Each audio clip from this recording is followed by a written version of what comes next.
கர்த்தருடைய வார்த்தைக்கு நாம் திரும்புவோம்.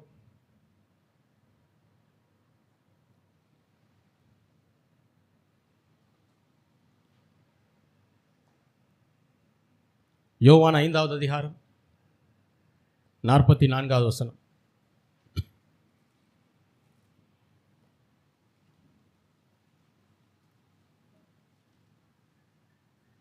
தேவனாலே மாத்திரம் வருகிற மகிமையை தேடாமல் ஒருவரால் ஒருவர் மகிமையை ஏற்றுக்கொள்ளுகிற நீங்கள் எப்படி விசுவாசிப்பீர்கள்? இஸ்ரவேலர்கள் எகிப்து தேசத்தின் அடிமைத்தனத்திலிருந்து விடுதலையாக்கப்பட்டு கானான் தேசத்துக்கு போகிற வழியிலே பல இடங்களிலே பாளையம் இறங்கினார்கள், அதாவது தங்கினார்கள். அதிலே முக்கியமான பாளையங்களை குறித்து தான் நாம் பார்த்து கொண்டு வருகிறோம். எல்லாத்தையும் பார்க்கறதுக்கு நேரம் பத்தாது. இன்றையோடு அதை முடிச்சுட்டு அடுத்ததாக வேறு தொடர்போதனைக்குள்ளாக நான் கடந்து செல்ல போகிறேன். அப்போது அந்த பாளையங்களிலே அவர்களுக்கு என்ன நடந்தது, மாம்ச பிரகாரமாக அவங்களுக்கு என்ன நடந்துச்சு, அந்த மாம்ச பிரகாரமாக நடந்ததுக்கும் நம்முடைய ரட்சிப்பின் வாழ்க்கைக்கும் நாம் எப்படி பாவத்தின் அடிமைத்தனத்திலிருந்து விடுதலையாக்கப்பட்டு ரட்சிக்கப்பட்டு தேவனுடைய பிள்ளைகளாக மாற்றப்பட்டோமோ நம்முடைய ஆவிக்குரிய வாழ்க்கையில் நடக்கிற காரியங்களுக்கு உள்ள ஒற்றுமை என்ன, அதை தான் நம்ம படிக்கிறோம். ஏன்னா அவங்க எங்கெங்கே தங்கினாங்கன்றத படித்து தெரிஞ்சுக்கிறது நம்முடைய வேலை அல்ல, அது இல்லை. அவங்க எங்கேயோ தங்கிட்டு போகிறாங்க, அதை பற்றி பிரச்சனை கிடையாது நமக்கு. ஆனால் அதை ஏன் படிக்கிறோம் அப்படின்னா, அவர்கள் தங்கும்போது அவர்களுக்கு என்னென்ன சிக்கல்கள், என்னென்ன பிரச்சனைகள், என்னென்ன ஆசீர்வாதங்கள் வந்தது, அதை தெரிஞ்சுக்கிட்டாதான் அதுதான் நம்முடைய வாழ்க்கையில் நடந்து கொண்டிருக்கிறது என்பது நமக்கு புரியும். அதற்காகத்தான் அதை படிக்கிறோம். அதில் கடந்த வாரத்திலே பார்த்த நாம் ஒரு முக்கியமான வசனம், இந்த வசனத்தை எல்லாரும் கண்டிப்பாக நோட் பண்ணிக்கிறணும்.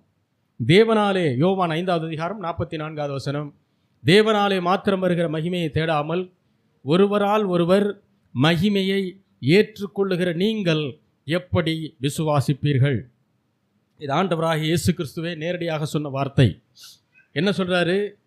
தற்புகழ்ச்சியை நாடுகிறவர்கள் அல்லது பிறர் தங்களை புகழ வேண்டும் என்று நினைக்கிறவர்கள் ஒரு நாளும் தேவனையோ தேவனுடைய வார்த்தையோ விசுவாசிக்க மாட்டார்கள் என்பதை நான் சொல்லலை, ஆண்டவராகிய இயேசு கிறிஸ்து சொல்லுகிறார். தேவனாலே மாத்திரம் வருகிற மகிமையை தேடாமல். அப்போ ஆண்டவர் நம்மை மகிமைப்படுத்துகிற வரை நாம் என்ன செய்யணும்? பொறுமையாக இருக்கணும், வெயிட் பண்ணணும். ஏன்னா விசுவாசம் எந்த அளவுக்கு இருக்கிறதோ அந்த அளவுக்கு பொறுமை அவசியம். ஆண்டவர் அடிக்கடி சொல்கிற வார்த்தை, புதிய உடன்படிக்கையிலே பவுல் அடிக்கடி எழுதுகிற வார்த்தை, விசுவாசத்தோடு கூடிய பொறுமைன்னு எழுதுவார். அநேகருக்கு விசுவாசம் உண்டு, ஆனால் பொறுமை இல்லை. அந்த பொறுமையை ஆண்டவர் எதிர்பார்க்கிறார். சூழ்நிலை கொந்தளிக்கலாம், அமைதியாக இருக்கலாம். சூழ்நிலை ரொம்ப கடுமையான சூழ்நிலையாக இருக்கலாம், நல்ல சூழ்நிலையாக இருக்கலாம். அதன் மத்தியிலே நீங்கள் தேவனை எப்படி விசுவாசித்து பொறுமையாக இருக்கிறீர்கள் என்பதுதான் ரொம்ப முக்கியம்.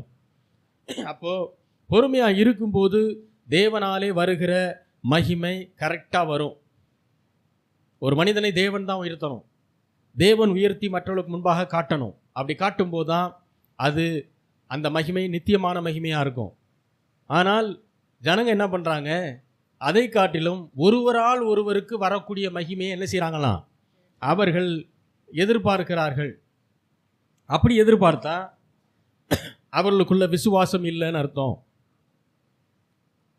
அதான் கடந்த வாரத்தில் சொன்ன சில சபைகளில் நீங்கள் பார்த்தீங்கன்னா ஊழியக்காரர் எப்பயுமே சில குறிப்பிட்ட நபர்களை புகழ்ந்து பேசிக்கிட்டே இருக்கணும், அவங்கள உயர்த்தி பேசிக்கிட்டே இருக்கணும்.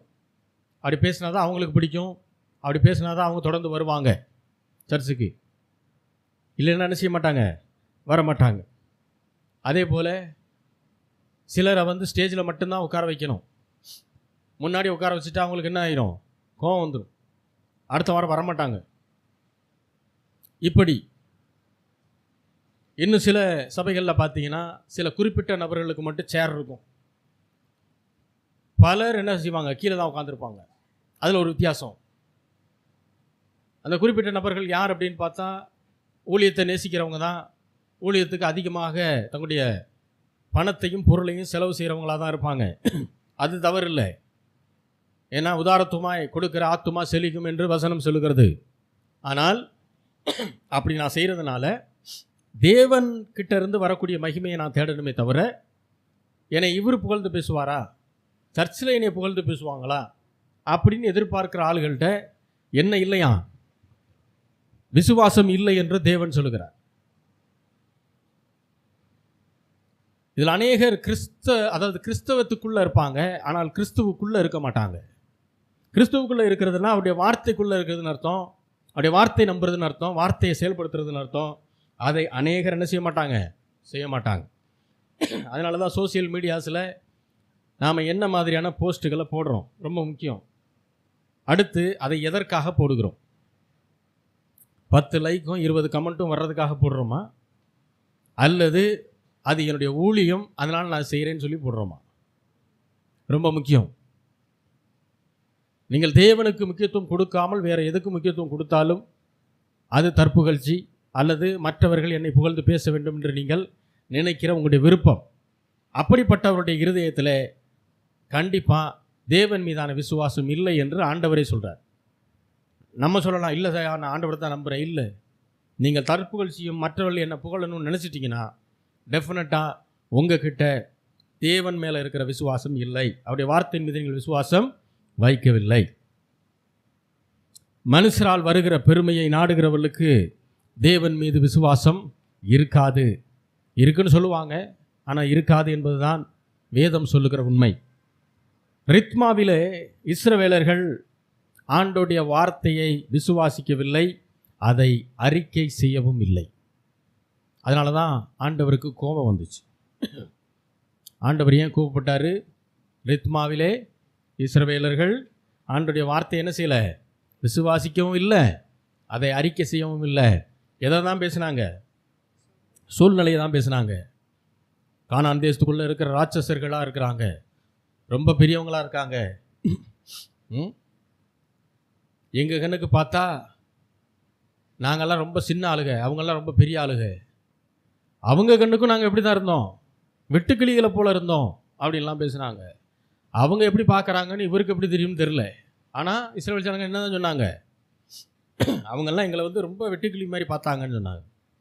ஆனால் கர்த்தர் முதல்ல இவங்களை அழைக்கும் போது என்ன சொல்லி கூப்பிட்டாரு?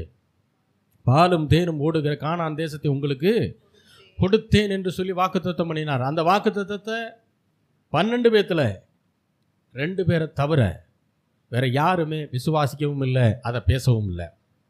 யாரெல்லாம் விசுவாசிக்கலையோ, யாரெல்லாம் அறிக்கை செய்யலையோ, அவர்கள் யாருமே கானான் தேசத்துக்குள்ளே போகவே இல்லை. அந்த தலைமுறை வனாந்திரத்தில் அழிந்தது. அவருடைய பிள்ளைகள் தான் போனாங்க. பழைய தலைமுறையில் யோசுவாவையும் காலேபையும் தவிர வேறு யார் என்ன செய்யலை? கானான சுதந்திரிக்கல. ஈவன் மோசே, ஆரோன் கூட.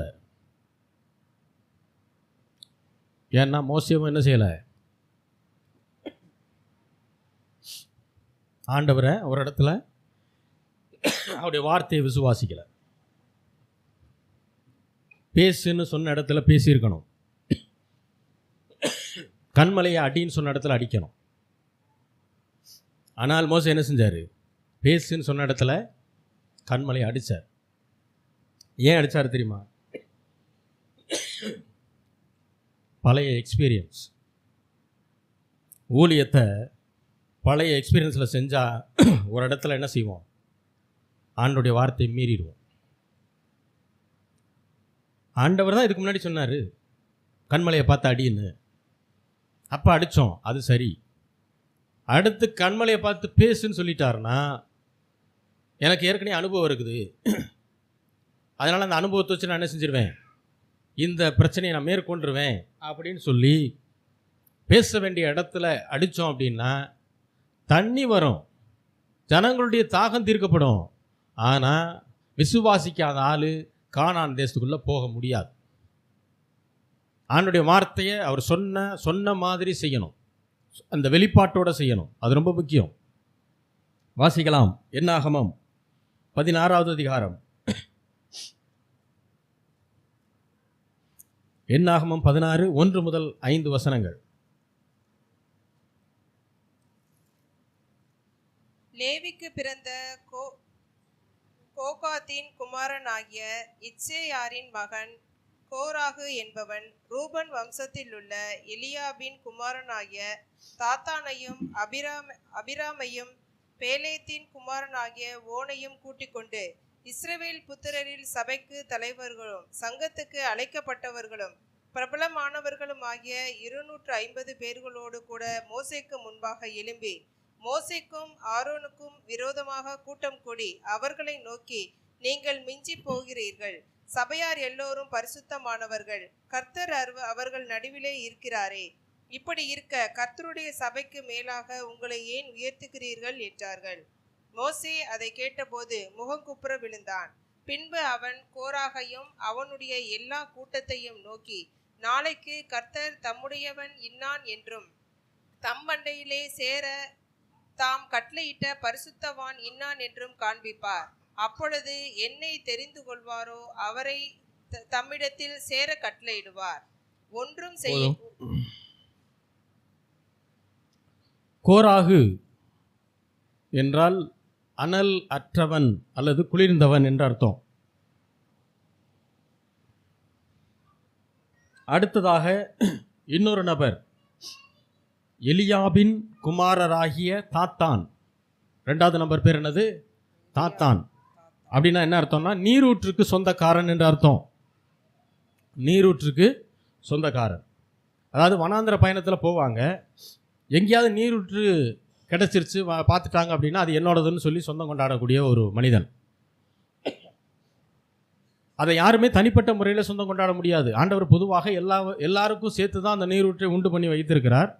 ஆனால் இந்த மனிதன், இந்த தாத்தான் என்கிற இந்த மனிதன் நீரூற்றை தனக்கென்று சொந்தம் கொண்டாடுகிற ஒரு குணத்தை உடையவன். மூன்றாவது ஒரு நபர் அபிராம். அவன் பேர் என்னது? அபிராம். அப்படின்னா மேட்டிமையான தகப்பன் என்ற அர்த்தம். மேட்டிமையான தகப்பன் என்கிற அர்த்தம். நான்காவதாக ஒரு நபர் ஓன். ஓன் என்றால் பண ஆசை உள்ளவன் என்ற அர்த்தம். என்ன அர்த்தம்? பண ஆசை உள்ளவன். இந்த 4 பேரும் யார்? கோராகு, தாத்தான், அபிராம், ஓன். இந்த 4 பேரும் மோசே, ஆரோன் மற்றும் சபையாருக்கு விரோதமாக எழும்புகிறார்கள். எப்போதுமே இந்த 4 குணங்களை உடைய மக்களால் தான் சபைக்கு, ஊழியருக்கு பிரச்சனைகள் வரும். இந்த கோகாத் லேவி கோத்திரத்தை சேர்ந்தவன். லேவி கோத்திரம் என்றால் ஆசாரிய வேலைகளை செய்யக்கூடியவர்கள். ஆனால் அந்த கோத்திரத்தில் வந்த இந்த கோராகு அனல் அற்றவனாக இருக்கிறான். குளிர்ந்த ஆவியிலே குளிர்ந்து போனவனாக இருக்கிறான். மீண்டும் இதில் வாசிக்கலாம். என்னாகமம் 16 6 முதல் 11 வசனங்களை வாசிங்க. ஒன்று செய்யுங்கள், கோராகின் கூட்டத்தார்களே, நீங்கள் எல்லோரும் தூப கலசங்களை எடுத்துக்கொண்டு நாளைக்கு அவைகளில் அக்கினி போட்டு கர்த்தருடைய சந்நிதியில் தூப வர்க்கம் இடுங்கள். அப்பொழுது கர்த்தர் எவனை தெரிந்து கொள்வாரோ அவன் பரிசுத்தவானாய் இருப்பான். லேவியின் புத்திரனாகிய நீங்களே மிஞ்சி போகிறீர்கள் என்றார். பின்னும் மோசே கோராகியை நோக்கி, லேவியின் புத்திரரே கேளுங்கள், கர்த்தருடைய வாசஸ்தலத்தின் பணிவிடைகளை செய்யவும் சபையாரின் முன் நின்று அவர்கள் செய்ய வேண்டிய வேலைகளை செய்யவும் உங்களை தம்மண்டையிலே சேர பண்ணும்படி இஸ்ரவேலின் தேவன் இஸ்ரவேல் சபையாரில் இருந்து உங்களை பிரித்தெடுத்ததும் அவர் உன்னையும் உன்னோட கூட லேவியின் புத்திரனாகிய உன்னுடைய எல்லா சகோதரரையும் சேர பண்ணினதும் உங்களுக்கு அற்ப காரியமோ? இப்பொழுது ஆசாரிய பட்டத்தையும் தேடுகிறீர்களோ? இதற்காக நீங்கள் உன் கூட்டத்தார் அனைவரும் கர்த்தருக்கு விரோதமாகவே கூட்டம் கூடினீர்கள். ஆரோனுக்கு விரோதமாக நீங்கள் முறுமுறுக்கிறதற்கு அவன் எம்மாத்திரம் என்றான். போதும். இந்த கோராகு ஆசாரிய வேலைகளை செய்யக்கூடிய லேவி கோத்திரத்திலிருந்து வந்தவன். இந்த லேவி கோத்திரத்தில் இருக்கக்கூடிய ஆசாரியர்களுக்கு மாதம் ஆலயத்தினுடைய நன்மைகள் பகிர்ந்து கொடுக்கப்படும். அது ஆண்டவர் சொன்ன ரூல் அது. ஏன்னா அவர்களுக்கு சொத்து கிடையாது. ஆகையினாலே மற்ற எல்லாரும் என்ன செய்யணும்? அவங்க கோத்திரத்துக்கு இவர்கள் காணிக்கை, தசமபாகம், மற்ற பொருட்கள், அது பொருட்களாக இருக்கலாம், பணமாக இருக்கலாம், அதை கொண்டு போய் என்ன செய்யணும்? கொடுக்கணும். அதை பிரதான ஆசாரியர் என்ன செய்வார்? அதை பகிர்ந்து அத்தனை ஆசாரியர்களுக்கும் அவர் கொடுப்பார். இப்பேற்பட்ட ஒரு நல்ல கோத்திரத்திலிருந்து, ஆசாரிய கோத்திரத்திலிருந்து வந்த இந்த கோராகு மோசேக்கும் ஆரோனுக்கும் விரோதமாக என்ன செய்கிறான்? எழும்பி நிற்கிறான். வாசிக்கலாம். சகரியா 4வது அதிகாரம் 10வது வசனம்.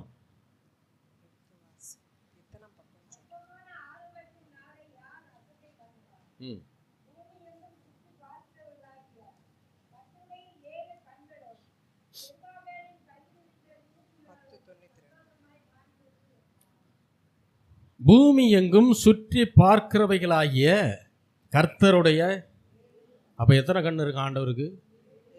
7 கண்கள். 7 கண்களை உடையவர் ஆண்டவர். 7 என்பது பரிபூரணத்தை குறிக்கக்கூடிய ஒரு வார்த்தை. அது பைபிளில் அதிகமாக வரும். பூமி எங்கும் சுற்றி பார்க்கிறவைகளாகிய கர்த்தருடைய 7 கண்களும் செருபாபேலின் கையில் இருக்கிற தூக்கு நூலை சந்தோஷமாய் பார்க்கிறது. பின்னணி என்ன? இஸ்ரவேலர்கள் அடிமையாக போகிறாங்க. அதாவது மோசேயுடைய காலகட்டத்திலேருந்து அதுக்கப்புறம் பல நூறு வருஷங்கள் கழித்து பாபிலோனியர்கள் போர் தொடுத்து இஸ்ரவேலர்களை, அதாவது யூதர்களை அடிமைகளாக கொண்டு போயிடுறாங்க. இப்போ அந்த அடிமைத்தனத்திலிருந்து இவர்கள் விடுதலையாக்கப்பட்டு வர்றாங்க. அப்படி வரும்போது வர்ற காலகட்டம் என்ன அப்படின்னா, எஸ்ரா, நெகேமியா, செருபாபேல் இவர்களுடைய தலைமையில் தான் என்ன செய்கிறாங்க, ஜனங்கள் பாபிலோனிய சிறைவாசத்திலிருந்து விடுதலையாகி வர்றாங்க. வந்த உடனே இதில் செருபாபேல் தாவீதினுடைய வம்சம். தாவீதினுடைய வம்சம் அப்படின்னாலே அவங்க என்ன போஸ்டிங் போகணும்? ராஜாவாக உட்காரணும். அது ராஜ வம்சம். அப்போது எஸ்ரா, நெகேமியாலாம் தீர்க்கதரிசிகள். அவங்க என்ன சொல்கிறாங்க? அவங்களும் சபைகளும் என்ன செய்கிறாங்க? மக்களும், செருபாபேலே நீங்கள் எங்களுடைய ராஜாவா எங்களை ஆளுகை செய்யணும். ஆகையினால இந்த கர்த்தருடைய ஆலயத்தின் வேலைகள் எல்லாத்தையும் நாங்கள் பார்த்துக்கிறோம் அப்படின்னு சொல்லும்போது இந்த செருபாபேல் சொல்கிறாரு, இல்லை இல்லை, நானும் சேர்ந்து என்ன செய்வேன்? இந்த தேவனுடைய ஆலயத்தை கட்டுவேன். நான் ராஜா வம்சம்தான், ராஜாவாகிறதுக்கு எனக்கு தகுதி இருக்குதான், தாவீதுடைய பேரன்தான். ஆனாலும் நான் என்ன பண்ணுவேன்? கர்த்தருடைய ஆலயத்தை கட்டுறதுக்கு நான் என்னால் முடிஞ்ச எல்லா வேலைகளையும் நான் என்ன செய்வேன்னு சொல்லிட்டு அவர் தான் என்ன செய்கிறார்? அந்த தூக்கு நூலை பிடிக்கிறார். அதாவது குத்தனார் வேலையை நான் பார்க்குறேன்ட்டு போகிறார். அவர் அப்படி தூக்கு நூலை பிடிச்ச உடனே கர்த்தருடைய 7 கண்களும் பார்த்ததா வசனத்தில் என்ன வருது? 7 கண்களும் வைக்கப்பட்டு இருக்கிறது. வாசிங்க அதை ஃபுல்லா. இதோ நான் யோசுவாவுக்கு முன்பாக வைத்த கண். சகரியா 4வது அதிகாரம் 10வது வசனம்.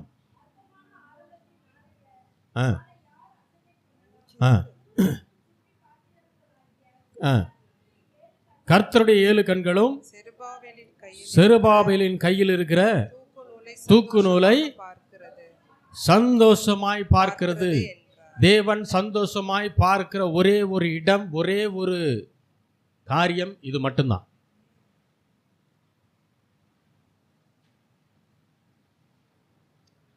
உங்கள் விசுவாசத்தை பார்க்கும்போது தேவன் உயர்ந்த விசுவாசமாக இருந்தால் அதை பார்த்து ஆச்சரியப்பட்டு பார்க்கிறாரு. ஆனால் தேவனுடைய 7 கண்களும் சந்தோஷமாய் பார்க்கிறது எதை தெரியுமா? தேவனுடைய ஆலயத்தின் வேலைகளுக்கு நாம் எந்த அளவுக்கு உள்ள இறங்கி வேலை செய்கிறோமோ அதை தான் ஆண்டவர் எப்படி பார்க்குறாரு? மிக மிக சந்தோஷமாய் பார்க்கிறார்.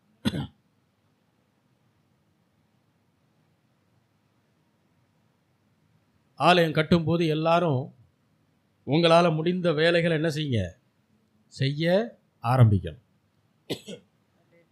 ஆலய கட்டுமானத்திற்கு பணம் கொடுக்கலாம், பொருட்களை வாங்கி போடலாம், அதெல்லாம் நல்லது. ஆனால் உங்கள் கையினால் ஒரு 7 சங்கலையாவது என்ன செய்யுங்க, எடுத்து வச்சிருங்க.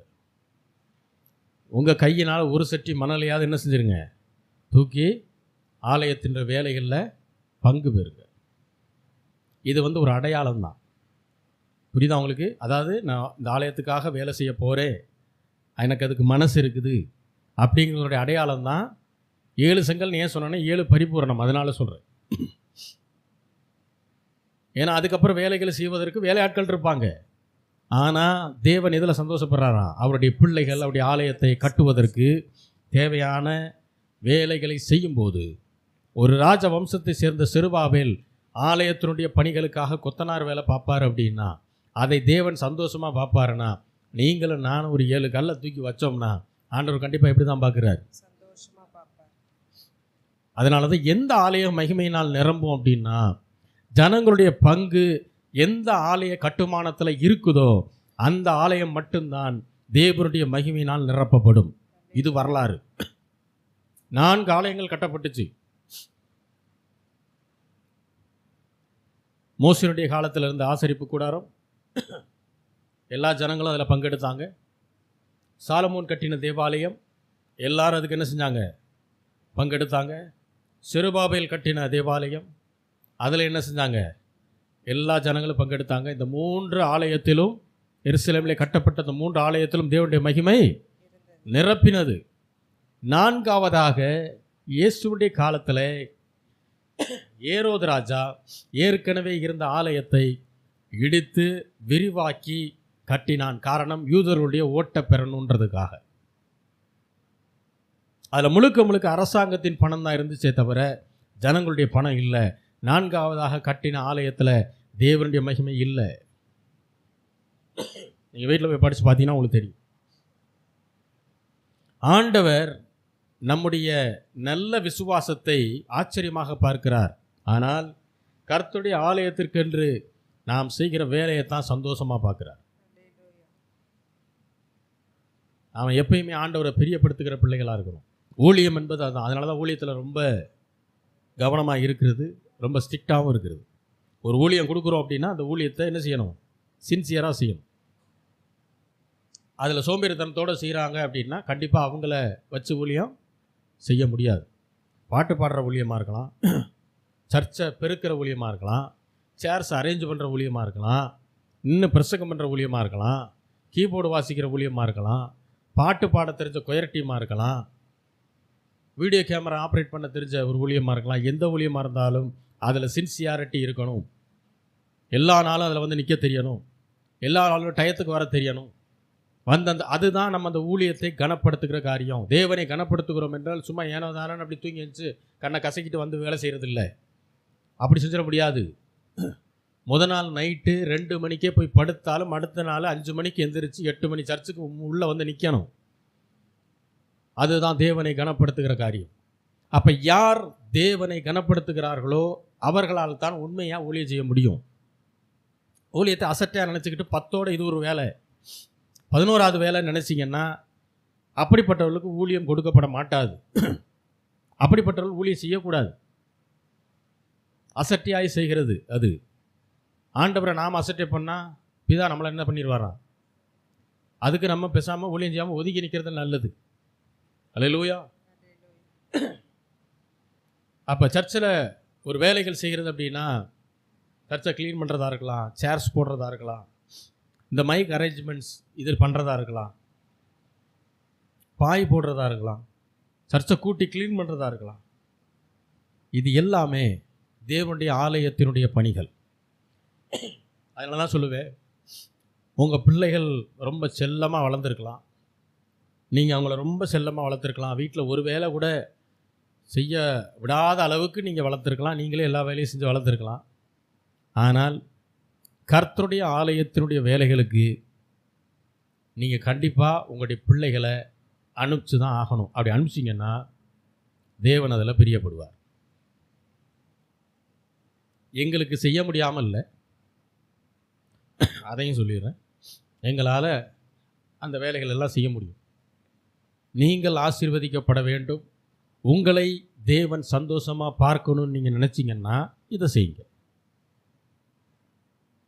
அப்போ எப்பேற்பட்ட பிள்ளை, எவ்வளோ செல்லமாக வளர்ந்த பிள்ளை, ஒரு வேலை கூட செய்ய தெரியாத பிள்ளை உங்கள் வீட்டில் செல்லமாக இருக்கலாம், ஆனால் ஆலயத்தினுடைய பணிகளில் வந்துட்டா அது என்ன செய்யணும்?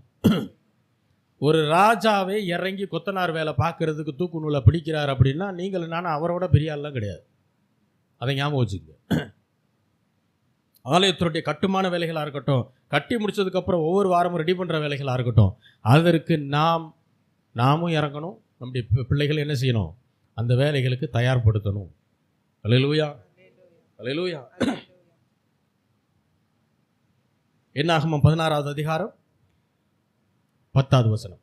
என்னாகமம் 16. உன்னையும் உன்னோட கூட லேவியின் புத்திரராகிய உன்னுடைய எல்லா சகோதரரையும் சேர பண்ணினதும் உங்களுக்கு அற்ப காரியமோ? இப்பொழுது ஆசாரிய பட்டத்தையும் தேடுகிறீர்களே. இப்போ எல்லாரும் வாக்குவாதம் பண்ணுறாங்க. மோசேக்கும் ஆரோனுக்கும் சபைக்கு விரோதமாக எந்திரிச்சு நின்று, நீங்கள் உங்களை ரொம்ப உயர்த்திக்காதீங்க, சபையார் எல்லாரும் பரிசுத்தமாக தான் இருக்காங்க, ஏன்னா ஆண்டவர் அவங்க நடுவில் இருக்கிறாரு. அதனால் நீங்கள் எதுக்கு எடுத்தாலும் உங்களவே உயர்த்திக்கிட்டே இருக்காதீங்க. நீங்கள் சொல்கிறதான் எல்லோரும் கேட்கணும்னு நினைக்காதீங்க. அவங்க வர்ற பாயிண்ட் அதுதான். ஏன்னா நாங்களும் தீர்க்கதரிசனம்னு சொல்கிறோம்ல. இது ஒரு பெரிய சாபக்கேடுங்க. கிறிஸ்தவத்தில் பிடிச்ச பெரிய சாபக்கேடுன்னா இந்த தீர்க்க தரிசனம். நல்ல தீர்க்கதரிசி யாருன்னே தெரியறதில்லை, கண்டுபிடிக்கவும் தெரியறதில்லை. யாராவது எதையாவது கண்ணை மூடிக்கிட்டு சொல்கிறத பூரா என்ன செஞ்சிடறாங்க ஜனங்கள், நம்பிக்கிட்டு அவங்க பின்னாடியே போகிறது. ஏன்னா எதிர்காலத்தை பற்றி தெரிஞ்சுக்கணும். தெரிஞ்சு என்ன செய்ய போகிறீங்க? மாற்றிட முடியுமா உங்களால்? எதிர்காலத்தை மாற்ற முடியுமா? கர்த்தரை தவிர வேறு யாராலையும் மாற்ற முடியாது. ஆண்டவர் மேலே விசுவாசமாக இருந்தீங்கன்னா, அவருடைய வார்த்தை கை கொண்டு நடந்தீங்கன்னா, எந்த தீர்க்கதரிசியும் உங்களுக்கு தேவையப்படாது. வசனத்தை விட பெரிய தீர்க்கதரிசனம் வேறு எதுவும் கிடையாது. ஏன்னா ஒரு காலத்தில் கிறிஸ்தவ கூட்டம் தீர்க்கதரிசி பின்னாடி இன்றைக்கும் போகிறாங்க. தீர்க்கதரிசிகள் பின்னாடியே தான் போகிறது. அவங்க எங்கே இருந்தாலும் டிக்கெட் போட்டு, அது எவ்வளோ தூரமாக இருந்தாலும் அங்கே போய் அவர் முன்னாடி முழங்கால் போட்டு எனக்காக ஜோம் பண்ணுங்க. அவர் ஜோம் பண்ணி 4 வார்த்தை சொன்ன உடனே அதை கேட்டுட்டு என்ன செஞ்சிடறாங்க? வந்துடுறாங்க. தேவனை பற்றி அறிகிற அறிவிலே வளர ஆரம்பிச்சிங்கன்னா ஆண்டவரே உங்களுக்கு வெளிப்படுத்துவார் உங்கள் வாழ்க்கை எப்படி இருக்கும், நீ எதை செஞ்சால் எப்படி இருப்பன்றதை ஆண்டவரே சொல்லிடுவார். அல்லேலூயா. நாம் எதை செஞ்சால் எப்படி இருப்போம், எதை செய்யலைன்னா அப்பயும் எப்படி இருப்போம், இது ஆண்டவர் வசனத்தின் மூலமாக என்ன செய்வார்? ஆண்டவர் சொல்லுவார். அல்லேலூயா, அல்லேலூயா. அப்போ சபையிலே, ஆலயத்திலே நாம் எந்த ஸ்தானத்திலே வைக்கப்படுகிறோமோ அந்த ஸ்தானத்தில் இருப்பது நல்லது. அதை விட்டுட்டு அதை காட்டிலும் மேலான வேலைக்கு நான் வரணும் அப்படின்னு நீங்களே என்ன செய்யக்கூடாது? பிரயாசப்படக்கூடாது. தேவன் ஏற்ற காலத்திலே உங்களை உயர்த்தும்படிக்கு அவருடைய பலத்த கைக்குள் இன்னைக்கு இந்த வேலை கொடுக்க தெரிஞ்சவருக்கு நாளைக்கு இதை விட உயர்வான வேலையை கொடுக்க தெரியுமா தெரியாதா? அவ்வளோதான். ஊழியத்துக்கு வர்றதுக்கு முன்னாடி வரைக்கும் பாஸ்டருடைய பிள்ளையாக இருந்தாலும் எந்த ஊழியத்தினுடைய மேன்மையான காரியங்களுக்குள்ளே நான் என்னை ஈடுபடுத்தி கொண்டதே கிடையாது. சபையார் சாட்சி. ஒரு நாள் முன்னாடி வந்து உட்காந்தது கிடையாது. ஒரு நாள் நான் பாஸ்டருடைய பிள்ளைன்னு சொல்லி காலரை தூக்கி விட்டு நான் தெரிஞ்சது கிடையாது. நிறையா பேர் என்னை சொன்ன வார்த்தை, உங்களை நாங்கள் சர்ச்சில் பார்த்த மாதிரியே ஞாபகம் இல்லை. அப்படி தான் நான் இருப்பேன்.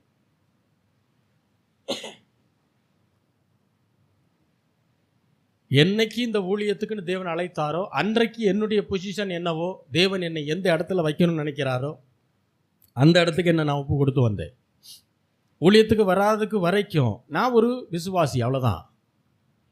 மற்றவங்கள மாதிரி நானும் ஏதாவது ஒரு வாரத்தில் உட்காந்து சர்ச் அட்டன் பண்ணிட்டு போயிடுவேன். ஒரு நாளும் இங்கே மட்டும் இல்லைங்க, என் மனைவி சாட்சி, வெளியூரில் எங்கே வேலை பார்த்தாலும் சரி, எந்த சர்ச்சுக்கு போனாலும் சரி, பாஸ்டுடைய மகன்னு நான் ஒரு நாளும் யாருக்கிட்டே நான் போய் வாலண்டியராக சொன்னதே கிடையாது. சொன்னால் சர்ச்சில் தனி மரியாதை கிடைக்கும்.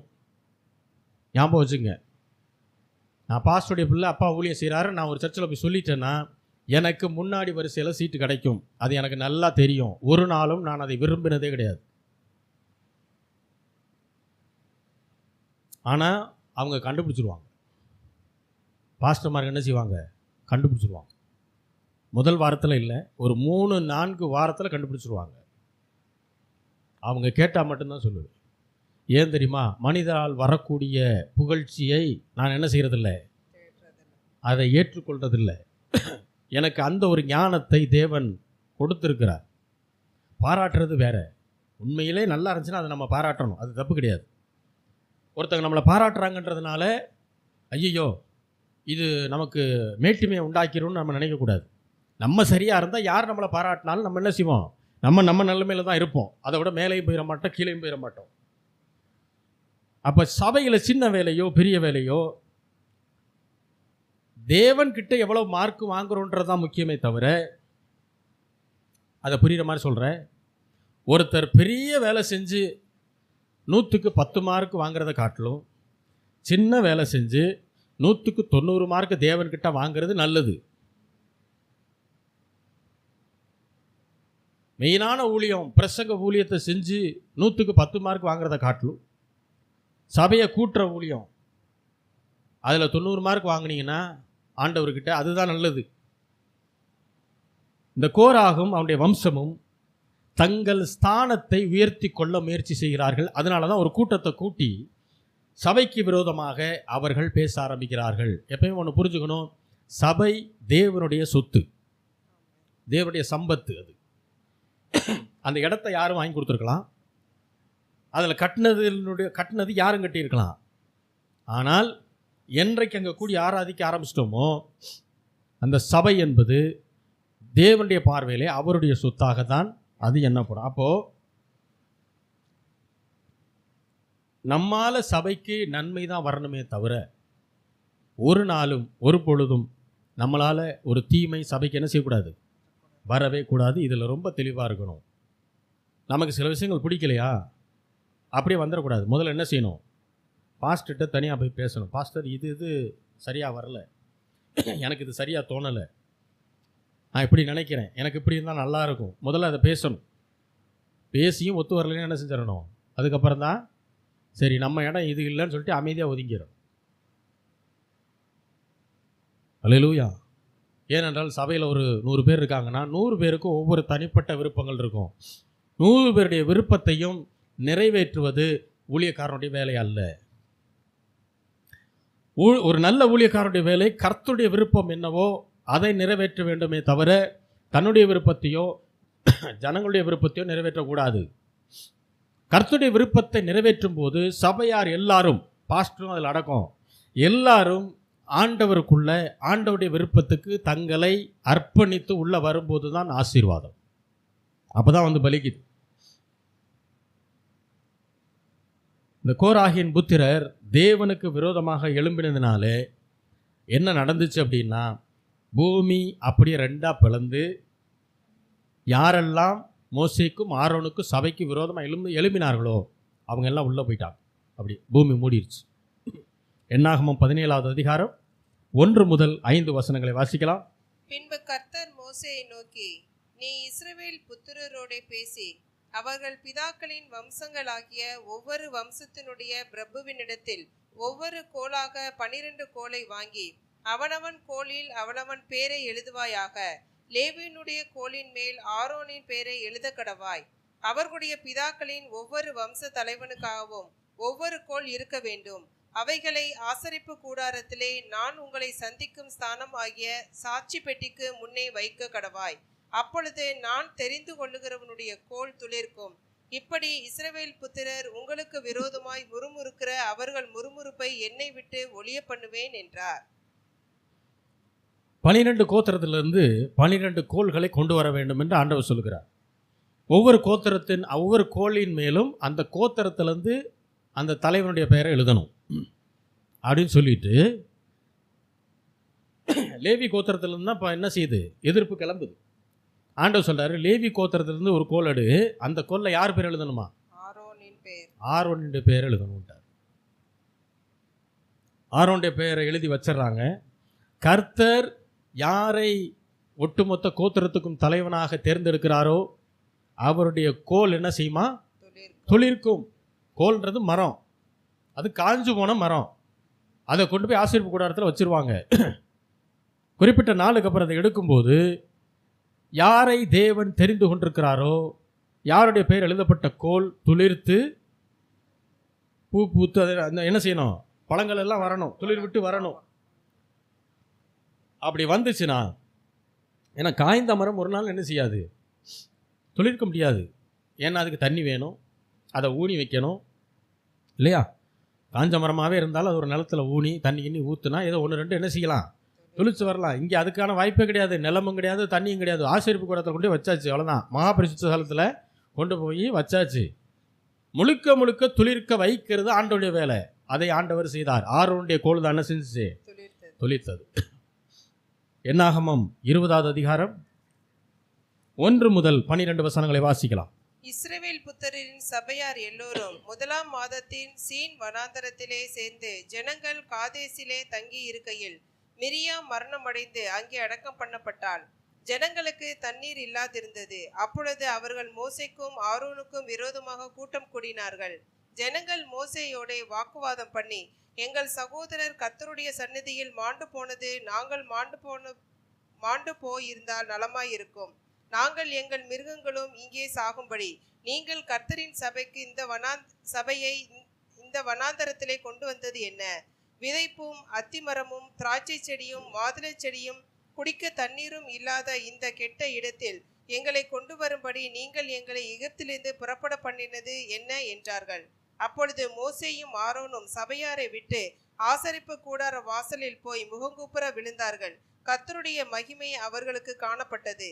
கர்த்தர் மோசேயை நோக்கி, நீ கோலை எடுத்துக்கொண்டு நீயும் உன் சகோதரனாகிய ஆரோனும் சபையாரை கூடி வர செய்து அவர்கள் கண்களுக்கு முன்பாக கன்மலையை பார்த்து பேசுங்கள். அப்பொழுது அது தன்னிடத்தில் உள்ள தண்ணீரை கொடுக்கும். இப்படி நீ அவர்களுக்கு கன்மலையிலிருந்து தண்ணீரை புறப்பட பண்ணி சபையாருக்கும் அவர்கள் மிருகங்களுக்கும் குடிக்க கொடுப்பாய் என்றார். அப்பொழுது மோசே தனக்கு கர்த்தர் கட்டளையிட்டபடியே கர்த்தருடைய சந்நிதியிலிருந்து கோலை எடுத்தான். மோசேயும் ஆரோனும் சபையாரை கன்மலைக்கு முன்பாக கூடிவர செய்தார்கள். அப்பொழுது மோசே அவர்களை நோக்கி, கலகக்காரரே கேளுங்கள், உங்களுக்கு இந்த கன்மலையிலிருந்து தங்கள் தண்ணீரை புறப்பட பண்ணுவோமோ என்று சொல்லி தன் கையை ஓங்கி கன்மலையை தன் கோலினால் 2 தரம் அடித்தான். உடனே தண்ணீர் ஏராளமாய் புறப்பட்டது. சபையார் குடித்தார்கள், அவர்கள் மிருகங்களும் குடித்தது. பின்பு கர்த்தர் மோசேயும் ஆரோனையும் நோக்கி, இஸ்ரவேல் புத்திரரின் கண்களுக்கு முன்பாக என்னை பரிசுத்த பண்ணும்படி நீங்கள் என்னை விசுவாசியாமற் போனபடியினால் இந்த சபையாருக்கு நான் கொடுத்த தேசத்துக்கு நீங்கள் அவர்களை கொண்டு போவதில்லை என்றார். போதும். கர்த்தர் கன்மலையை பார்த்து பேச சொன்னாரா, அடிக்க சொன்னாரா? பேச சொன்னார். பேசுறதுக்கு கோல் எதுக்கு? கோல் எடுத்து தானே போனாங்க. பேசுறதுக்கு கோல் எதுக்கு? சரி, இந்த கோல் எங்க இருந்துச்சு? மகாபரிசுத்த ஸ்தலத்துக்குள்ள இருக்கும் இந்த கோல், இல்லையா? இந்த கோலை ஆண்டவர் தான் எடுத்துட்டு வர சொல்றார். 8வது வசனம் வாசிங்க. நீ கோலை எடுத்துக்கொண்டு. போதும். ஆண்டவர் தான் கோலை எடுத்துட்டு வர சொல்றார். இப்போ ஆசரிப்பு கூடாரத்தில் மகாபரிசுத்த ஸ்தலத்துக்குள்ள கர்த்தருடைய பெட்டிக்குள்ள இருந்த, அல்லது இப்படி சொல்லலாம், கர்த்தருடைய பெட்டிக்குள் இருந்த கோலை என்ன செஞ்சாங்க? எடுத்துக்கிட்டு மோசே வந்தார். 9வது வசனம் வாசிங்க. அப்பொழுது மோசே தனக்கு கர்த்தர் கட்டளையிட்டபடியே கர்த்தருடைய சந்நிதியிலிருந்து கோலை எடுத்தான். பாத்தீங்களா? கர்த்தருடைய சந்நிதியிலிருந்து கோலை எடுத்தான். ஏன் எடுத்தாரு? கர்த்தர் கட்டளையிட்டபடியே. அப்ப ஆண்டவர் தான் சொன்னார், கோலை எடுத்தாச்சு. இப்போ 11வது வசனத்துல கன்மலையை தன் கோலினால் என்ன செய்தார்? 2 தரம் அடித்தார். 12வது வசனத்துல ஆண்டவர் சொல்றாரு, மோசேயும் ஆரோனும் கர்த்தருடைய வார்த்தையை விசுவாசியாதபடியினாலே, விசுவாசியாமற் போனபடியினால் கானான் தேசத்திற்குள் மோசேயும் ஆரோனும் போவதில்லை என்று கர்த்தர் சொல்றார். ஆண்டவர் தான் கோலை எடுத்துட்டு வர சொல்றாரு, அதன்படி எடுத்துட்டு வர்றாங்க. இதெல்லாம் சரி. இப்போ அடுத்த ஆண்டவர் என்ன சொல்றாரு? கன்மலையை பார்த்து பேசுங்கள் என்று சொன்னார். இப்போ நமக்கு இந்த காலகட்டத்தில் நம்மக்கிட்ட இதே வார்த்தையை ஆண்டவர் சொல்றாரு அப்படின்னா, சூழ்நிலையை பார்த்து கண்மலை போன்று பெருசாக நிற்கக்கூடிய இந்த சூழ்நிலையை பார்த்து பேசுன்னு சொன்னாருன்னா நம்ம என்ன செய்வோம்? என்ன பேசுவோம்? எதை பேசுவோம்? விசுவாச வார்த்தையை பேசுவோம். ஏன்னா நமக்கு விசுவாச வார்த்தைனா என்னன்னு தெரியும், வார்த்தை எவ்வளோ வல்லமை உள்ளதுன்னு தெரியும், அந்த விசுவாசத்தை ஏன் அறிக்கை பண்ணணும்னு தெரியும். அப்போ கண்மலையை பார்த்து பேசுங்கன்னு சொல்லியாச்சுன்னா நம்ம வேற எதையும் பேச போகிறதில்ல, சூழ்நிலையை மேற்கொள்ளக்கூடிய தேவனுடைய வார்த்தையை எடுத்து என்ன செய்ய ஆரம்பிச்சிருவோம்? பேச ஆரம்பிச்சிருவோம். ஆனால் அன்னைக்கு அவங்களுக்கு விசுவாச அறிக்கைன்னா என்னன்னு தெரியாது. அப்போ அவங்கள பார்த்து பேச சொன்னார், கண்மலையை பார்த்து பேசுங்கன்னு சொன்னார். எதை பேசுங்கன்னு சொன்னார்? யூதருடைய வரலாற்றில் இந்த மாதிரி சூழ்நிலைகள் வரும்போது பொதுவாக என்ன செய்வாங்க அப்படின்னா, தோரா என்று சொல்லக்கூடிய பழைய ஏற்பாடு மட்டும் அடங்கிய அந்த பைபிளை எடுத்து, தேவனுடைய தோல் சுருளை எடுத்து எல்லாரும் கேட்கும்படி என்ன செய்வாங்களாம்? அதை வாசிப்பாங்களாம். அப்போ இதைத்தான் அவங்க செஞ்சுருக்கணும், இதைத்தான் அவங்க செய்யணும். ஏன்னா அவங்களுக்கு சூழ்நிலை எதிர்க்கிற தேவனுடைய வார்த்தையை பேச தெரியாது. அதை பற்றின நாலேஜ் இல்லை, பல நூற்றாண்டுகளுக்கு முன்பாக நடந்த ஒரு காரியம். அப்போது அவங்க பொதுவாக அந்த மாதிரி சூழ்நிலைகளில் செய்யக்கூடிய காரியம், அந்த தோல் சுருளை எடுத்து அதில் இருக்க தேவனுடைய வார்த்தை என்ன செய்வாங்க, வரிசையாக வாசிப்பாங்க. ஆனால் இதை அந்த இஸ்ரவேல் ஜனங்களோ மோசேவோ ஆரோனோ செய்யலை. ஏன் செய்யலை தெரியுமா? இதுக்கு முன்னாடி மோசேக்கும் ஆரோனுக்கும் இதே போன்ற ஒரு அனுபவம் இருந்துச்சு. என்ன அனுபவம்? இதே மாதிரி தண்ணி இல்லாமல் இருந்துச்சு. அப்போ ஆண்டவர் என்ன செஞ்சார்? கண்மலையை போய் அடின்னாரு. அடிச்சின்னா தண்ணி வரும்னாரு. அப்போ ஆண்டவர் சொன்னது அப்படியே செஞ்சாங்க, தண்ணி வந்துருச்சு. இப்போ ஏற்கனவே இருந்த அனுபவம் இன்றைக்கு அந்த அனுபவத்தின் வழியாக நடந்ததுனால இன்றைக்கு அவர்கள் ஒரு தவறை செஞ்சிடறாங்க.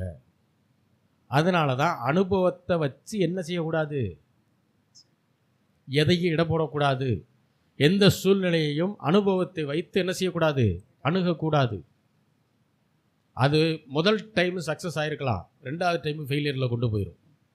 எப்பொழுதுமே விசுவாச பிள்ளைகள், தேவனுடைய பிள்ளைகள், ஒரு பிரச்சனைன்னு வந்தால் உங்கள் அனுபவத்தை தூக்கி குப்பையில் போட்டுட்டு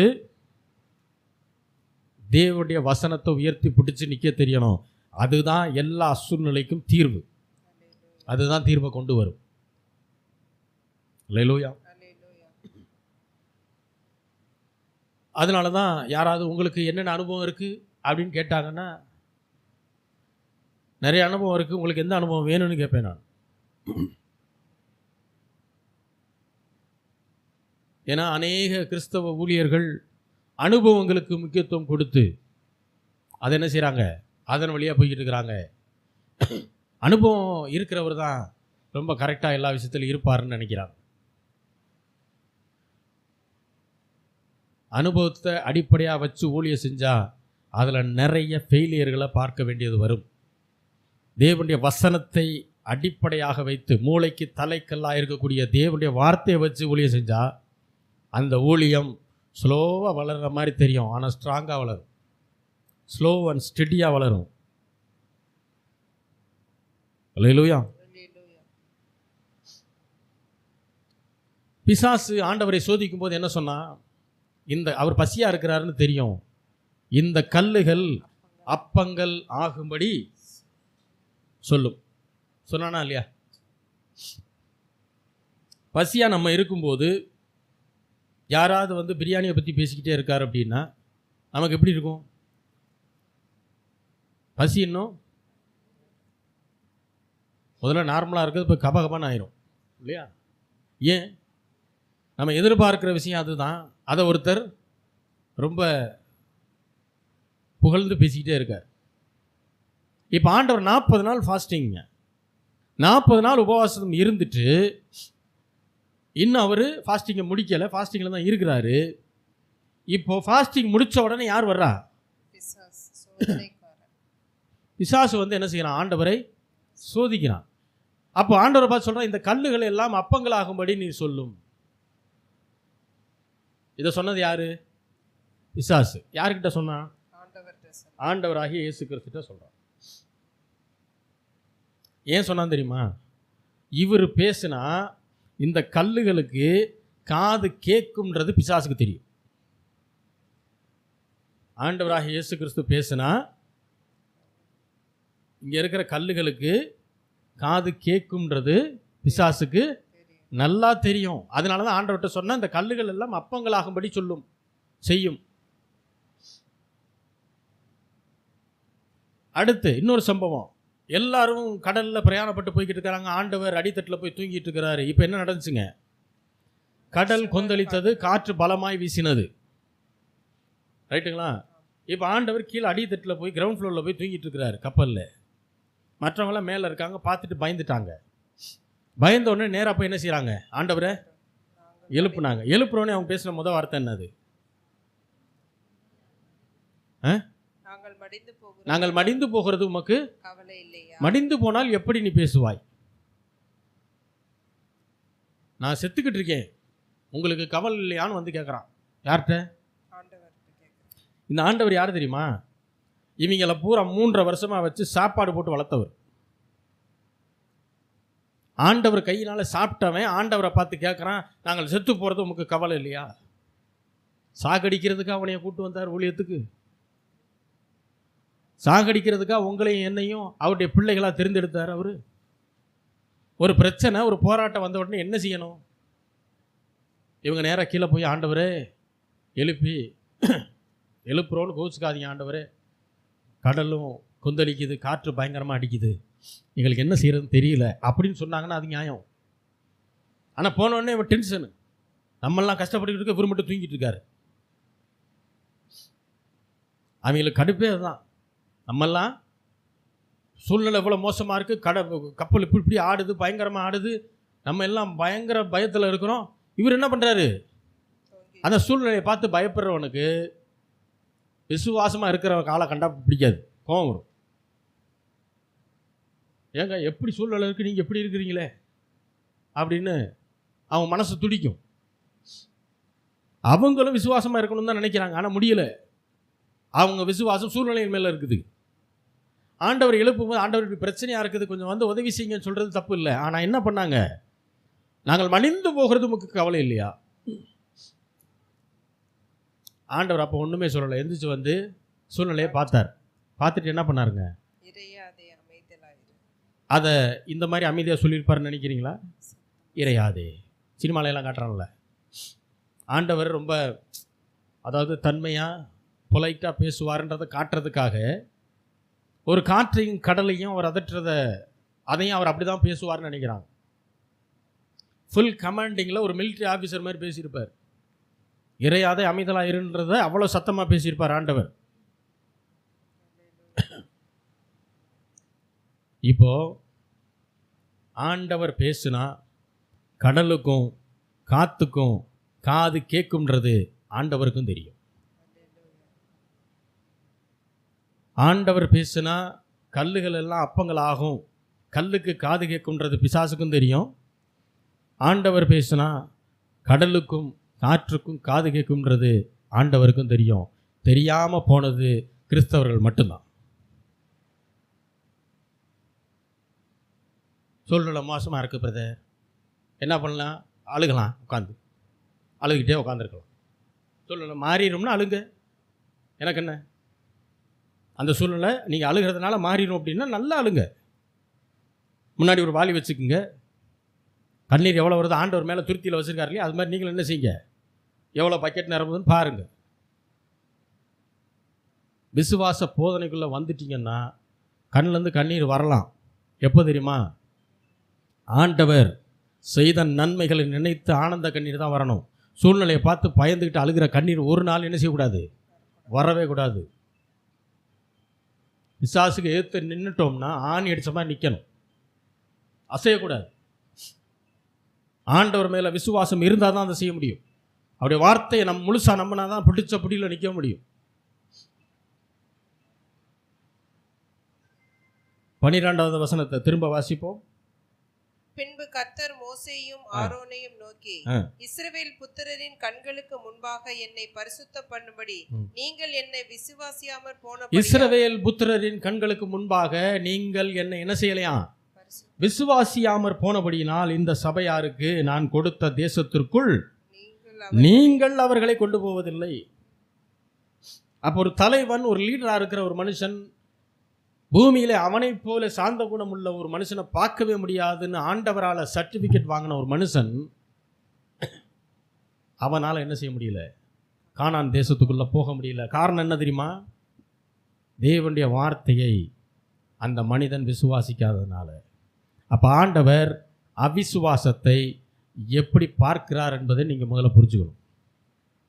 அவிசுவாச பேச்சை ஆண்டவர் முற்றிலுமாய் வெறுக்கிறார். அவிசுவாசத்தை தேவன் முற்றிலுமாய் அவர் நிராகரிக்கிறார். சூழ்நிலையின் பேச்சு அவிசுவாச பேச்சு. அதுக்கு பைபிள் சொல்ற வார்த்தை துர்ச்செய்தி. நீங்கள் நற்செய்தியை பேசுகிறவர்களாக இருக்கணுமா இல்லை துர்ச்செய்தியை பேசுகிறவர்களாய் இருக்கணுமா? நீங்கள் தான் முடிவு பண்ணணும். சூழ்நிலையை அப்படியே நான் சொல்கிறேன், நான் உண்மையை தானே சொல்கிறேன், அது துர்ச்செய்தி தேவனுடைய பார்வையில். நீங்கள் எப்படி இருக்க வேண்டும் என்பதை தேவன் வேதத்தில் சொல்லியிருக்கிறார். நீங்கள் எப்படி இருக்க போறீங்கன்றதை ஆண்டவர் வேதத்தில் சொல்லியிருக்காரு. அதுதான் என்னது? விசுவாச பேச்சு, அதுதான் நற்செய்தி. இந்த சபை நற்செய்தியை அறிவிக்கிற சபை. இங்கே ஒரு நாள் துர்ச்செய்திக்கு வேலையே கிடையாது. துர்ச்செய்தியின் மனநிலையில் நீங்கள் ஒருவேளை வந்திருக்கலாம், இங்கேருந்து போகும்போது நற்செய்தியின் மனநிலையில் தான், விசுவாச மனநிலையில் தான் நீங்கள் போய் ஆகணும். வேறு வழியே கிடையாது. அல்லேலூயா. கோலை எடுத்துகிட்டு போனது பிரச்சனை இல்லை, கோலை வச்சு அடித்தது கூட பிரச்சனை இல்லை. எது பிரச்சனை? கர்த்தருடைய வார்த்தையை சரியாக விசுவாசிக்காமல் போனது தான் பிரச்சனை. கர்த்தருடைய வார்த்தையை விசுவாசிக்காதனால தான் மோசேயை மாறணும் கானான் தேசத்துக்குள்ளே போக முடியல. ஏன்னா 120 வருஷம் வாழ வச்சவர் கூட 1 வருஷம் வாழ வச்சுருந்தா அவங்க என்ன செஞ்சுருப்பாங்க? உள்ளே போயிருப்பாங்களா மாட்டாங்களா? கர்த்தருடைய வார்த்தையை விசுவாசிக்கலைனா, நம்பலேனா, நாமளும் பரலோக கானானுக்குள்ளே போகவே முடியாது. அதனால தான் பவுல் சொன்னார், நல்ல போராட்டத்தை போராடினேன், ஓட்டத்தை முடித்தேன், விசுவாசத்தை காத்துக்கொண்டேன். அவர் வேறு எதையுமே சொல்லலை. நல்லா கவனிக்கணும். அதனால தான் வசன அறிவு, வசனத்தின் வெளிப்பாடு ரொம்ப முக்கியம். சர்ச்சுனா வசனத்தை பேசுகிற சர்ச்சாக இருக்கணும். அதுக்கு பேர் தான் சபை. அதுதான் தேவன் விரும்புகிற சபை. வசனத்தினுடைய சரியான வெளிப்பாட்டை பேசணும். அதுதான் தேவன் எதிர்பார்க்கிற சபை. அல்லேலூயா. முதன்மையான பாவம் எது அப்படின்னு கேட்டிங்கன்னா, கர்த்தருடைய வார்த்தையை, அந்த வார்த்தையின் வெளிப்பாட்டை விசுவாசியாமல் இருப்பது தான் தேவன் பார்வையிலே முதன்மையான பாவம். கர்த்தர் மோசே என்ன செஞ்சார் தெரியுமா? பிஸ்கா என்கிற கொடுமுடியிலே ஏறி நின்று, கானானை நீ பார்த்துக்கொள், நீ ஒரு நாள் அதுக்குள்ளே போக மாட்டேன்னு சொன்னார். அதே போல் அவர் என்ன செஞ்சார்? மேலே ஏறி போய் கானான் தேசத்தை பார்த்தார். பிஸ்கா என்றால் மேன்மை மிக்க ஸ்தலம் என்று பெயர். பிஸ்கா என்றால் மேன்மை மிக்க ஸ்தலம். பீலேயாமுடைய காலத்தில் இஸ்ரவேல் ஜனங்களை சபிப்பதற்காக அந்த ராஜா கூட்டிகிட்டு வர்றான். ஆனால் தேவன் பீலேயாமை இஸ்ரவேல் ஜனங்களை சபிப்பதற்கு அனுமதி கொடுக்கவே இல்லை. வாயத்திறந்தா ஆசீர்வாதம் தான் வருது. வாயத்திறந்தா சபிக்கணும்னு நினச்சாலும், திட்டணும்னு நினச்சாலும், பிரசங்கத்தில் முக்காவாசி நேரம் எது தான் வருது? காவாசி நேரம் தான் திட்டெல்லாம் விழுகுது. முக்காவாசி நேரம் ஆசீர்வாதமாக தான் வந்து விழுகுது. அப்போ ஆண்டவருடைய விருப்பம் என்ன? இஸ்ரவேலை ஆசீர்வதிப்பதே தேவனுடைய விருப்பம். அப்போ ஒன்று நல்லா புரிஞ்சுக்கணும். பீலேயாம் காரியத்தில் இஸ்ரவேல் ஜனங்கள் சபிக்கப்படுவதற்கு தேவன் அனுமதி கொடுக்கவில்லை. ஆகையினால சொல்கிறேன், கர்த்தரை அறிந்த நமக்கு, கர்த்தரால் தெரிந்து கொள்ளப்பட்ட நமக்கு எந்த சாபமும் கிடையாது, இருக்க முடியாது. யாராவது தீர்க்கதரிசி என்கிற பெயரில் வந்து ரட்சிக்கப்பட்ட உங்ககிட்ட வந்து, உங்கள் வாழ்க்கையில் ஒரு சாபம் இருக்குது, அது பரம்பரை சாபமாக்கும், அப்படி இப்படின்னு ஏதாவது சொன்னாங்கன்னா ஒன்று நல்லா தெரிஞ்சுக்குங்க.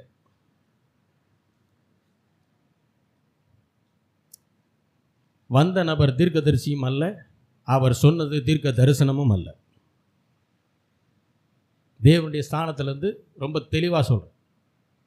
ரட்சிக்கப்பட்ட உங்களுக்கு சாபம்லாம் இருக்குது, பரம்பரை சாபம் இருக்குது, 10ஆம் தலைமுறையில் இப்படி பண்ணாங்க, அதுதான் உங்களை இப்படி பிடிக்குது அப்படின்னு யாராவது சொன்னால், சொன்ன நபர் தீர்க்கதரிசியும் கிடையாது, அவர் சொன்ன வார்த்தைகள் தீர்க்க தரிசன வார்த்தையும் கிடையாது.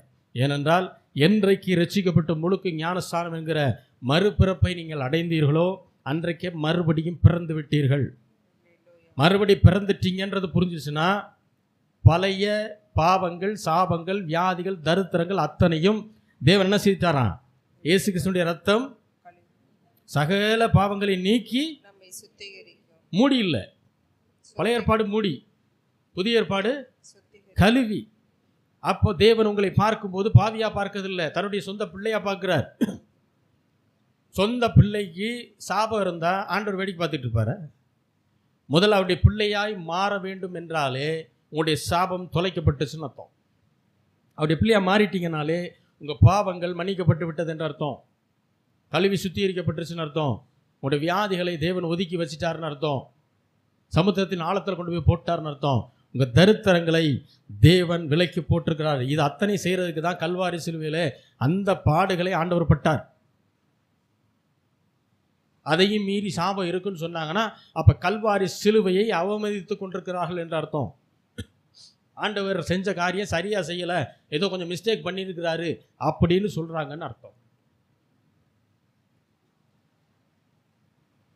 அப்போது நீங்கள் கேட்கலாம், அப்போ எனக்கு ஒரு கஷ்டம் இருக்குதே, அதை எப்படி சரி பண்ணுறது அப்படின்னு கேட்டிங்கன்னா பதில் சொல்கிறேன். ஆண்டவர் மேலே பாரத்தை போட்டுருங்க.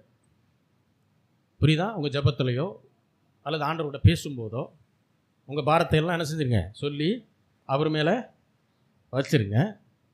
அவர் உங்களுக்கு கொடுத்த வாக்குத்தத்தத்தை, சபைக்கு கொடுத்த வாக்குத்தத்தத்தை என்ன செய்ய, அதை நம்பி, அதை விசுவாசித்து, அதை இருதயத்தில் வச்சு, அதை வாயில் அறிக்கை பண்ணி கொண்டே இருங்க. இப்படி செஞ்சீங்கன்னா மாறாத தேவனால் சூழ்நிலைகள் மாறிவிடும்.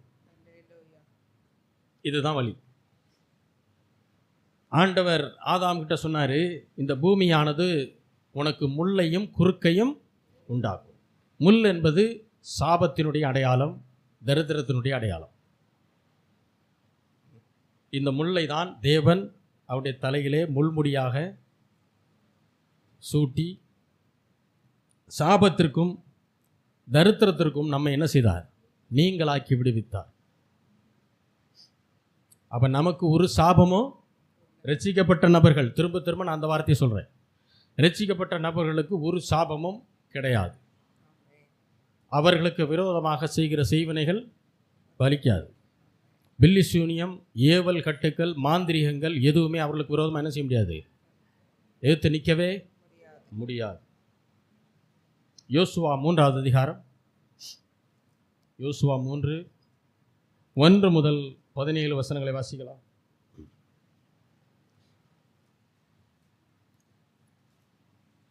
அல்லது 17வது வசனம் மட்டும் வாசிங்க, நான் பின்னணியை சொல்லிடுறேன்.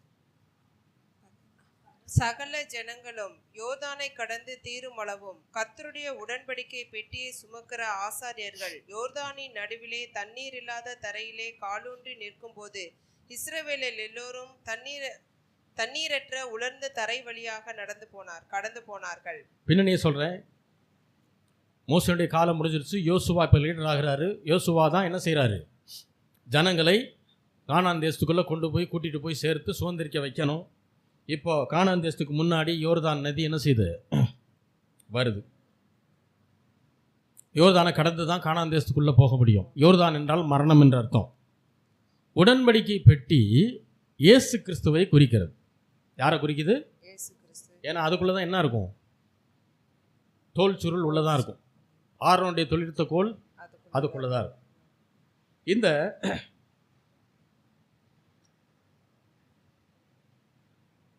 யோர்தான் நதியில் கடந்து போகணும் அப்படின்ன உடனே ஆண்டவர் அவர்களுக்கு கொடுத்த வெளிப்பாடு என்னென்னா, முன்னாடி யார் போகணும்னாரு, ஆசாரியர்கள் என்ன செய்யணுமா, முன்னாடி போகணும். எதை தூக்கிட்டு, உடன்படிக்கை பெட்டியை தூக்கிட்டு முதல்ல அவங்க தான் என்ன செய்யணும், போகணும்.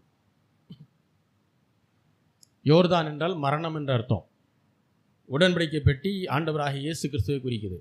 இப்போ ஆசாரியர்கள் போய் யோர்தான் நதியில் காலை வச்ச உடனே என்ன நடந்துச்சுங்க, யோர்தான் நதி என்ன செய்யுது, பிளந்து அவங்களுக்கு வழி விட்டுச்சு. உலக பிரகாரமான மரணத்தை ஜெயிக்க ஆண்டவராகிய இயேசு கிறிஸ்துவனால மட்டும்தான் முடியும். நீங்கள் நல்லா கவனித்து பாருங்கள். எகிப்திலிருந்து விடுதலையாக்கப்பட்டு செங்கடலை கடக்கும்போது மோசே, ஆரோன் எல்லாருமே இருக்கிறாங்க, ஜனங்கள்லாம் வர்றாங்க. இப்போது தேவன் செங்கடலை பல கூறுகளாக என்ன செய்கிறார், பிரித்து போடுறாரு. ஜனங்கள் அதன் வழியாக என்ன செய்கிறாங்க, நடந்து வந்தாங்க. இப்போது கானான் தேசத்துக்குள்ளே போகக்கூடிய ஒரு நேரம் வந்துருச்சு. முன்னாடி யோர்தான் நதி இருக்குது, இதை தாண்டிட்டா தேசத்துக்குள்ளே போயிடலாம். அங்கே எல்லாரும் என்ன செய்யணும், சண்டை போட்டு இவங்க அதை சுதந்திரிக்கணும். இப்போ யோர்தான் நதியில் கிட்ட வந்த உடனே ஆண்டவர் சொல்கிறார் யோசுவா கிட்ட, ஆசாரியர்களை முன்னாடி விடு. ஆசாரியர்கள் உடன்படிக்கை பெட்டிய இயேசு கிறிஸ்துவை உயர்த்தி கொண்டு ஆசாரியர்கள் எப்பொழுது முன்னோக்கி நடக்கிறாங்களோ அப்போ யோர்தான் போன்ற பிரச்சனைகள் அவர்களுக்கு வழிவிட ஆரம்பிச்சு. அதுதான் அங்கே நடந்தது. இப்போ யோர்தான் நதியை பிளந்து எல்லாரும் என்ன செய்ய ஆரம்பித்தாங்க, நடந்து போக ஆரம்பித்தாங்க. இது அத்தனையும் பழைய உடன்படிக்கை. புதிய உடன்படிக்கையில் நமக்கு கொடுக்கப்பட்டிருக்கிற ஸ்லாக்கியம் பாக்கியம் என்னன்னா, நாம் ஒரு நாளும் நமக்கு மோசேவும் கிடையாது, ஆரோனும் கிடையாது, யோசுவாவும் கிடையாது. ஆனால் நம்முடைய நல்ல தகப்பன் ஆண்டவராக இயேசு கிறிஸ்து பரிசுத்த ஆவியானவராக நம்மோடு இருக்கிறார். அவர் இருக்கிறதுனால என்ன நடக்கும்னா, கடல் போன்ற பிரச்சனைகள், சமுத்திரம் போன்ற பிரச்சனைகள், யோர்தான் நதியை போன்ற பிரச்சனைகள் நமக்கு முன்பாக பிரவாகித்து நின்றாலும் இப்போ நாம் கடலை பிளக்க வேண்டியதில்லை, நதியை ரெண்டாக பிளக்க வேண்டியதில்லை. அது மேலே ஏறி நடந்து போய்கிட்டே இருப்போம். அதுக்கு அர்த்தம் பிரச்சனைக்கு ஏறி மிதித்து போகிறது. ஆண்டவராகிய இயேசு கிறிஸ்துவை உடன்படிக்கை பெட்டியை தலைக்கு மேலே உயர்த்தி கொண்டு போனதுக்கே நதியும் கடலும் பிளக்கும்னா, பரிசுத்த ஆவியானவர் உங்களுக்குள்ளும் எனக்குள்ளாகவும் வாசம் பண்ணுகிறார். நீங்களும் நானும் போகும்போது எதுவுமே பிளக்க தேவையில்லை, ஏறி நடந்து போய்கிட்டே இருக்கும். பிரச்சனைகள் எவ்வளோ பெருசாக வந்தாலும் சரி, விசுவாசத்தில் ஏறி நடக்க தெரியணும். அதுக்கு தான் விசுவாச போதனை, அதுக்கு தான் விசுவாச அறிக்கை. வசனத்தை எடுத்து நமக்கானதாக மாற்றி அதை அறிக்கை செய்து கொண்டே இருக்கணும். அநேகருடைய பிரச்சனைகளுக்கு காரணம் அவங்களுடைய தவறு ஒரு பக்கம் இருந்தாலும், பிசாசு முக்கியமாக அவங்க ஒரு ரோல் ப்ளே பண்ணிக்கிட்டே இருப்பான். எல்லா தீமையும் கொண்டு வர்றது பிசாசு. அதை நம்ம தெரிஞ்சோ தெரியாமலோ எங்கிட்டாவது வழி விட்டுருவோம். குடும்பத்தில் அது பாதிக்கக்கூடிய அளவுக்கு விட்டுறோம். அதை எல்லாத்தையும் தடுக்கணும் அப்படின்னா வசனம் என்கிற பட்டயத்தை எடுத்து சுழற்ற தெரியும். பிசாசுக்கு விரோதமாக எதிர்த்து நிற்கணும். அப்படி நிற்கும் போது என்ன செய்வோம்? அவன் உங்களை விட்டு ஓடி போவான். ஹல்லேலூயா. அப்போ கடல் போன்ற பிரச்சனைகள் மீது ஏறி நடக்க தெரியணுமே தவிர, ஆண்டவரே இந்த பிரச்சனையை என்னை விட்டு என்ன செய்யுங்க, நீக்கி போடுங்கன்னு ஜெபம் பண்ணக்கூடாது. ஆண்டவர்கிட்ட என்ன கேட்கணும்? ஆண்டவரே இந்த பிரச்சனையை நான் எப்படி டீல் பண்ணணும், இதை நான் எப்படி கையாளணும், எனக்கு அதை சொல்லிக் கொடுங்க. பிரச்சனையே எனக்கு வரக்கூடாது ஆண்டவரே. அப்போ பரலோகம் தான் போகணும். பரலோகம் போயிட்டோம்னா ஒரு ப்ராப்ளமும் கிடையாது. ஆண்டவர் சொன்ன வார்த்தை சத்தியமான வார்த்தை. உலகத்திலே உங்களுக்கு ஆண்டவரே சொல்லியிருக்கார். ஆனாலும் என்ன சொன்னார்? இதோ உலகத்தின் முடிவு பரியந்தம் சதா காலமும் நான் உங்களோடு. அப்போ எவ்வளோ பிரச்சனை வந்தாலும் நீ கவலைப்படாதப்பா, நான் கூட இருக்கேன், நான் பார்த்துக்கிறேங்கிறாரு. நிறைய பேர் என்ன நினைக்கிறாங்க, பிரச்சனையே இருக்கக்கூடாது ஆண்டவரே, பரலோகம் போய் சேர்ந்துடலாம் ஆண்டவரே. பரலோகத்தில் ஒரு பிரச்சனையும் கிடையாது. பூமியில் இருந்தால் ஒரு பிரச்சனை போனால் இன்னொரு பிரச்சனை வரத்தான் செய்யும். இப்போ அந்த பிரச்சனையை நான் எப்படி டீல் பண்ணணும், ஆண்டவரே நான் அதை எப்படி மேற்கொள்ளணும், எனக்கு அதை என்ன செய்யுங்க, அதை கற்றுக் கொடுங்க, அதை எனக்கு சொல்லித்தாங்க. இந்த பிரச்சனைகளை இப்படி கையாளணும் எனக்கு கற்றுக் கொடுங்க, அதை கேட்கணும் ஆண்டவர்கிட்ட. அல்லேலூயா, அல்லேலூயா. அப்போது எவ்வளோ பெரிய பிரச்சனை நமக்கு எதிராக வந்தாலும் தேவனுடைய வார்த்தையை வைத்துக்கொண்டு அதன் மீது ஏறி மிதித்து என்ன செய்வோம்? விசுவாசத்தில் நாம் நடக்கிற சபையாக என்ன செய்யணும்? இருக்கணும். ஏன் தெரியுமா? நம்முடைய விசுவாசமே உலகத்தை ஜெயிக்கிற ஜெயம். உலகத்தை ஜெயிக்கணும் அப்படின்னா இது ஆவிக்குரிய ரீதியில் உலகத்தை ஜெயிக்கிறது மட்டும் இல்லை, உலக பிரகாரமான பிரச்சனைகள் நமக்கு எதிராக வந்து நின்னாலும், சொந்தக்காரன் மூலிமா, நண்பர்கள் மூலிமா, வேறு யார் மூலிமா வந்தாலும் அதை ஏறி மிதித்து போக தெரியணும். அதற்கு தேவனுடைய ஞானமும் அவர் மீது விசுவாசமும் அதோடு கூடிய பொறுமையும் இருக்க வேண்டியது அவசியம். ஏன்னா இந்த ஜெயத்தை தருகிறவர் நம்முடைய கர்த்தர். அல்லேலூயா. காரணம் அவர் நல்லவர், நீங்கள் கர்த்தரால் ஆசீர்வதிக்கப்பட்டவர்கள். நம்ம எல்லாரும் ஜெபிக்கலாம். எங்களை நேசிக்கிற நல்ல தகப்பனே, ஆண்டவராகிய இயேசு கிறிஸ்துவின் நாமத்தில் வருகிறோம் பிதாவே. ஆண்டவரே, இஸ்ரவேல் ஜனங்களை எகிப்து தேசத்தின் அடிமைத்தனத்திலிருந்து விடுதலையாக்கி கானான் தேசத்திற்கு அந்த ஆசீர்வாதத்திற்கு நீர் கொண்டு சென்று அதற்காக அவருக்கு நன்றி செலுத்துகிறோம். ஆண்டவரே, வழியில் எத்தனை பிரச்சனைகள் வந்தாலும் நீர் அவர்களை கைவிடவில்லை. அதே போல எங்களுடைய ஆவிக்குரிய ஜீவியத்திலும் ஆண்டவரை நீர் எங்களை கைவிடாமல் நடத்தி கொண்டிருக்கிறது, அதற்காக நமக்கு நன்றி செலுத்துகிறோம். ஆண்டவரே, இதுவரை நடத்தினவர் இனிமேல் நடத்த போதுமானதுக்கும் அதிகமான தேவனாக இருக்கிறபடியால் உமக்கு நன்றி செலுத்துகிறோம். ஆண்டவரே, தேவைகளை சந்தித்து மீதம் எடுக்க வைக்கிறவர், கஷ்டத்தின் மத்தியிலும் துன்பத்தின் மத்தியிலும் எங்களோடு கூட இருக்கிற தேவன், நாங்கள் ஆண்டவரை துதிக்கிறோம், ஸ்தோத்தரிக்கிறோம். ஆண்டவரை உமக்கு நன்றி செலுத்துகிறோம். இனிமேலும் நடத்தப் போகிறீர், இனிமேலும் ஆசீர்வதிக்கப் போகிறீர். எல்லா நன்மைகளுக்காக உமக்கு நன்றி செலுத்துகிறோம். கிருபை, இரக்கம், சமாதானம், சந்தோஷம், ஐஸ்வர்யம், ஆசீர்வாதத்தினால் நிரப்புங்க. இயேசுவின் நாமத்தில் வேண்டிக் கொள்கிறோம், உங்கள் ஜீவனுள்ள நல்ல பிதாவே. ஆமென்.